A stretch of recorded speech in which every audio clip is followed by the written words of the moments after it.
আজকে আমরা খেয়ে নিচ্ছি পাবদা মাছ টমেটো দিয়ে ভুনা, আর হচ্ছে পালং শাক দিয়ে শিং মাছ দিয়ে। প্রথমে একটু পাবদা মাছ দিয়ে একটু ট্রাই করে নিচ্ছি।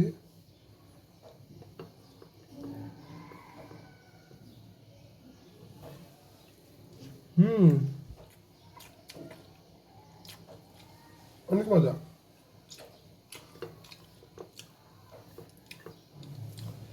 একটু পালং শাক দেখে নিচ্ছি কেমন হচ্ছে, দেখে নিচ্ছি।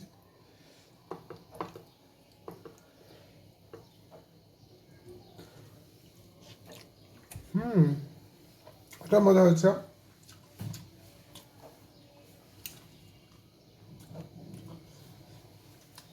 আমার পাবদা মাছ খুবই প্রিয়। হ্যাঁ, আর পালং শাক আজকাল খাই, ভালোই লাগে। ঠিক আছে, আপনি আজকে দুপুরে কে খেলেন জানাবেন। আর হচ্ছে আমার ভিডিওটি অবশ্যই লাইক, কমেন্ট এবং শেয়ার করবেন। সবাইকে ধন্যবাদ।